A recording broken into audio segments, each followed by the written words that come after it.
অঙ্ক দিয়েছি যে এটা খুব ইম্পর্টেন্ট, এটা এই অঙ্কটা এটা জানতে দ্বারকত্বের কোনো বিভব বার্ধক্য সঞ্চিত সাবজেক্ট পরিমাণ কত যেগুলো করছে আর কি। এইখানে যেগুলো কোশ্চেন আছে স্থির বিদ্যুৎ জন্য খুবই ইম্পর্টেন্ট। SSC 2026 সিলেবাসে অন্তর্ভুক্ত স্থির বিদ্যুৎ অধ্যায় খুবই ইম্পর্টেন্ট। তারপরে দিই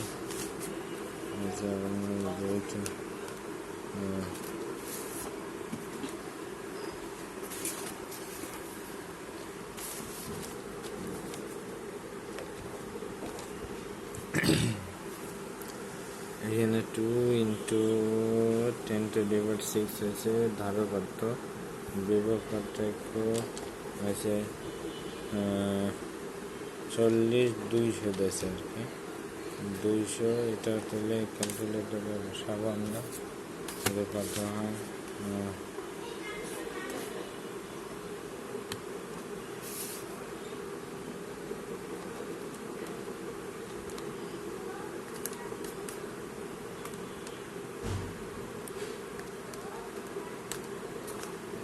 কত আছে, এটা এখন আসা বলেছে শূন্য আছে। হ্যাঁ না ও খাইছি না, হ্যাঁ খেতে লাগবে না, সার্কুলটা খাইতে খাই গোলটা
আমরা লাগবে না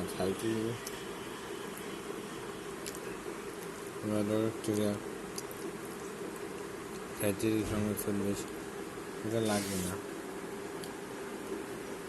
45 জগুলি 46 47 53 আর 54 এই ভিতরে দুটাই থেকে মাইনাস হবে, দুটো সাইড হবে কেন সাইড আছে কয়টা 1 2 3 সাইড এটা মাইনাস দিলে কম হবে, ঠিক আছে।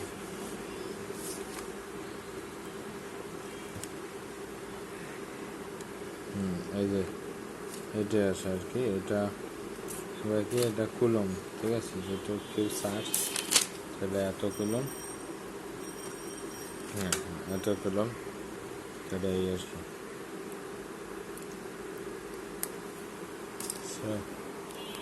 এইটাই স্থির বিদ্যুতের সাজেশন আর কি। এগুলো করলে কেমন পারবো, এগুলো করবো ভালো করে। এই যে আবেশ আগে আবেশ পরে আকর্ষণ এগুলো আসতে পারে। দ্বিতীয় ধরনের এর মধ্যে স্থির বিদ্যুৎ বল কি এই বিষয়ের উপর নির্ভর করে, এটা আসতে পারে।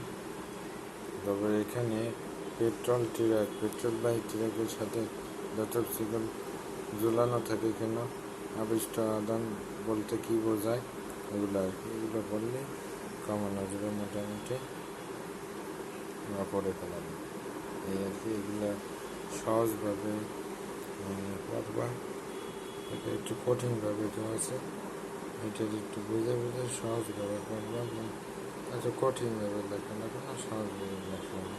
তাহলে ধন্যবাদ সবাইকে ভিডিওটা দেখার জন্য। শেষ পর্যন্ত যদি দেখে থাকো তাহলে তাকে বলবো যে একটা লাইক এবং একটা কমেন্ট করে যাতে যাও এবং সবাই যাতে শেয়ার করে ভিডিওটা এই জন্য বলবো। আর সাবস্ক্রাইব বাটনে ক্লিক করতে ভুলবে না। এই আর কি। তাহলে ভালো থাকবে, সুস্থ থাকবে। আল্লাহ হাফেজ। সকলে পরীক্ষা যাতে সকলে ভালো হয়, পরীক্ষা যাতে সকলে ভালো হয় সেজন্য দোয়া করি।